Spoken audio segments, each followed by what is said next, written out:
Hello friends, ഇന്നത്തെ വീഡിയോയിൽ ജിയോഗ്രഫിയുമായി ബന്ധപ്പെട്ട കുറച്ച് ചോദ്യോത്തരങ്ങൾ നോക്കാം. ഒന്നാമത്തെ ചോദ്യം, ഇന്ത്യയിലെ ചുവന്ന നദി എന്നറിയപ്പെടുന്നത് ഏതാണ്? ഉത്തരം ബ്രഹ്മപുത്ര.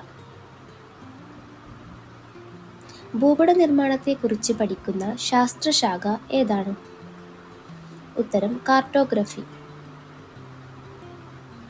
നാഥുല ചുരം ഏത് സംസ്ഥാനത്താണ്? ഉത്തരം സിക്കിം. അന്തരീക്ഷ പാളികളിൽ ഏറ്റവും സാന്ദ്രത കൂടിയ ഭാഗം ഏതാണ്? ഉത്തരം ട്രോപ്പോസ്ഫിയർ. നാസിക് നഗരം സ്ഥിതി ചെയ്യുന്നത് ഏത് നദീതീരത്താണ്? ഉത്തരം ഗോദാവരി. ലക്നൗ നഗരം സ്ഥിതി ചെയ്യുന്നത് ഏത് നദീതീരത്താണ്? ഉത്തരം ഗോമതി നദി. ലിറ്റിൽ ടിബറ്റ് എന്നറിയപ്പെടുന്ന പ്രദേശം ഏതാണ്? ഉത്തരം ലഡാക്ക്. ഭൂമധ്യരേഖ കടന്നുപോകുന്ന ഏക ഏഷ്യൻ രാജ്യം ഏതാണ്? ഉത്തരം ഇന്തോനേഷ്യ. തഞ്ചാവൂർ നഗരം സ്ഥിതി ചെയ്യുന്നത് ഏത് നദീതീരത്താണ്? ഉത്തരം കാവേരി നദി. റഷ്യയുടെ ദേശീയ നദി ഏതാണ്? ഉത്തരം വോൾഗ.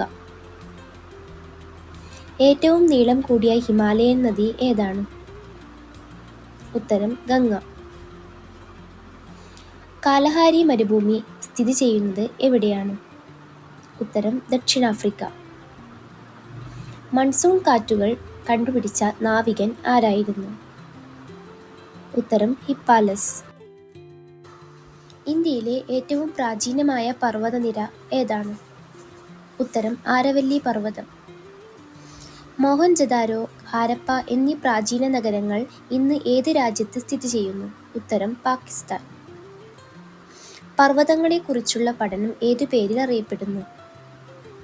ഉത്തരം ഓറോളജി. ഇന്ത്യയിലെ ഏറ്റവും നീളം കൂടിയ അണക്കെട്ട് ഏതാണ്? ഉത്തരം ഹിരാക്കുഡ്. ഏത് സ്ഥലത്ത് വച്ചാണ് പശ്ചിമഘട്ടവും പൂർവ്വഘട്ടവും യോജിക്കുന്നത്? ഉത്തരം നീലഗിരി. കേരളത്തിലെ ആദ്യത്തെ ആർച്ച് ഡാം ഏതാണ്? ഉത്തരം ഇടുക്കി ഡാം. ഏറ്റവും കൂടുതൽ പോഷക നദികളുള്ള കേരളത്തിലെ നദി ഏതാണ്? ഉത്തരം പെരിയാർ. ടൈഗ്രീസ് നദി ഏത് രാജ്യത്തിലൂടെ ഒഴുകുന്നു? ഉത്തരം ഇറാഖ്.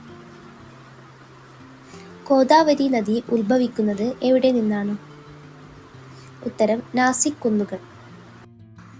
ഭൂമധ്യരേഖയ്ക്ക് സമീപമുള്ള ഇന്ത്യൻ മെട്രോപൊളിറ്റൻ നഗരം ഏതാണ്? ഉത്തരം ചൈന. അന്റാർട്ടിക്കയിൽ ഇന്ത്യ സ്ഥാപിച്ച ആദ്യ ഗവേഷണ കേന്ദ്രത്തിന്റെ പേര് എന്താണ്? ഉത്തരം ദക്ഷിണ ഗംഗോത്രി. എറ്റ്ന അഗ്നിപർവ്വതം സ്ഥിതി ചെയ്യുന്നത് ഏത് രാജ്യത്താണ്? ഉത്തരം ഇറ്റലി. കൊയ്ന ഡാം സ്ഥിതി ചെയ്യുന്നത് ഏത് സംസ്ഥാനത്താണ്? ഉത്തരം മഹാരാഷ്ട്ര. ഇന്ത്യയിലെ ഏറ്റവും വലിയ ഉപ്പുജല തടാകം ഏതാണ്? ഉത്തരം ചിൽക്ക. ഹിരാക്കുഡ് അണക്കെട്ട് ഏത് നദിയിലാണ് സ്ഥിതി ചെയ്യുന്നത്? ഉത്തരം മഹാനദി. തടാകങ്ങളുടെ നഗരം എന്നറിയപ്പെടുന്നത് ഏതാണ്? ഉത്തരം ഉദയ്പൂർ. വടക്കുകിഴക്കൻ മൺസൂണിന്റെ മറ്റൊരു പേര് എന്താണ്? ഉത്തരം തുലാവർഷം. ഏറ്റവും കൂടുതൽ അയൽ സംസ്ഥാനങ്ങളുമായി അതിർത്തി പങ്കിടുന്ന ഇന്ത്യൻ സംസ്ഥാനം ഏതാണ്? ഉത്തരം ഉത്തർപ്രദേശ്.